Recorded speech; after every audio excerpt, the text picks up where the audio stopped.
A regular poster girl for on-screen silver fox-ette glamour, Dame Helen Mirren is currently to be seen in a very different light, dowdily dressed and overweight, with heavy jowls and frizzy grey hair, dark circles surrounding her eyes, a lit cigarette never far from her fingers. But then the character she is playing, former Israeli Prime Minister Golda Meir, has little time to ponder her under-eye cream. Dame Helen's new historical film Golda shows in brutal detail the challenges encountered by the iconic Iron Lady of Israeli politics, as she faced the trials and responsibilities of leading her nation through the 1973 Yom Kippur War against a coalition of Arab states led by Egypt and Syria. She was an incredible person to enter into and experience from within, Dame Helen says of Meir, speaking just before the premiere of the film at the Berlin Film Festival.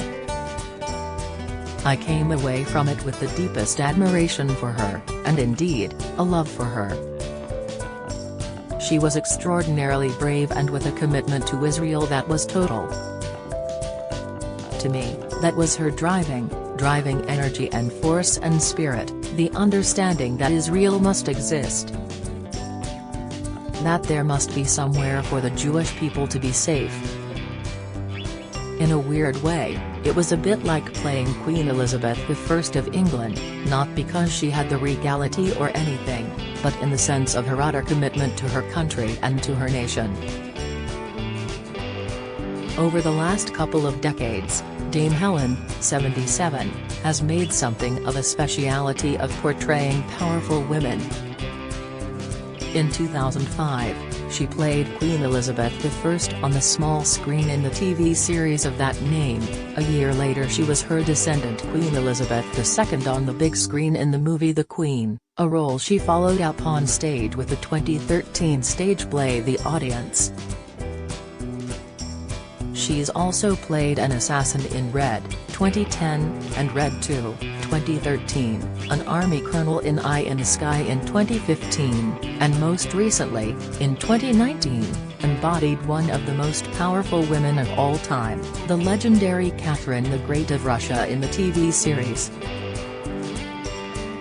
But if you ask her whether the idea of power attracts her in real life, the answer has always been a most emphatic no thanks.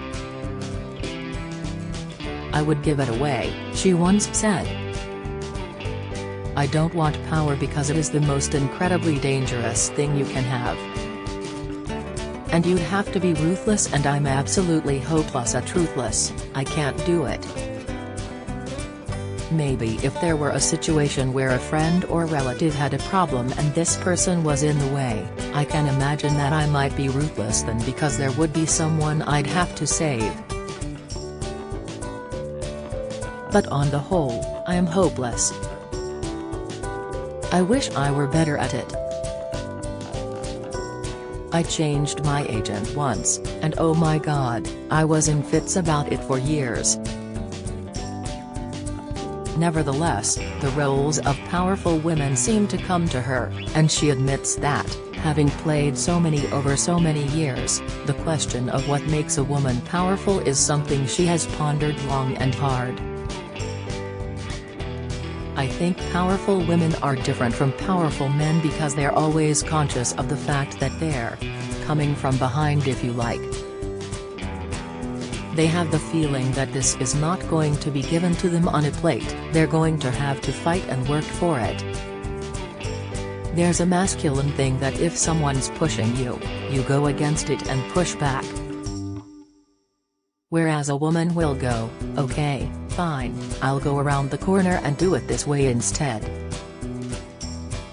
So maybe women have more of an ability to negotiate with what gets thrown at them, rather than pushing like a bull through it. One of the things she loved best about playing Golda Meir, who died in December 1978 aged 80, was her complexity, she says. She had this total dedication of her life to her country, and yet she achieved it without being a power-mad, dictatorial character at all. She was very maternal and had that wonderful domestic side to her. She always said that, at her happiest, she was on the kibbutz looking after the chickens, but life took her in a different direction. And she absolutely loved kitchen equipment, which is something I have in common with her, because I'm always buying new kitchen equipment myself. Although the film has been well received, there have been some questions raised about the fact that Dame Helen, South End-raised daughter of a Russian immigrant father and an English mother, is not Jewish. She is keeping diplomatically quiet about this, but, just before the Berlin premiere, the film's director, native Israeli Guy Nativ, said, "When I met Helen at my house, I felt like I'm meeting a family member. Like Annette. I felt like I'm meeting a Jewish person. Because for me, she's got the Jewish chops to play Golda." For the actress, the physical transformation required to play Golda was intense. A non-smoker in real life, she taught herself to chain smoke fake cigarettes. Mayer literally had a cigarette in her hand all day and all night, she says, wincing slightly. Dame Helen also required a fat suit and a grueling 4 hours every day in the makeup chair, having Mayer's face overlaid on top of her own. "There was obviously a lot of makeup there," she agrees. "We had an incredible makeup team, 2 young girls who are just wonderful. For me, makeup and costume are very, very important parts of the creation of the character and a great tool to enter into it. It always rather surprised me at the end of the day when I took it all off and was me again, because I got so used to looking into the mirror and being that person." Having played prominent women both living and dead, Dame Helen says there is a particular challenge to playing one whose image has been familiar to many. "You've got to look right," she once said of playing Queen Elizabeth II.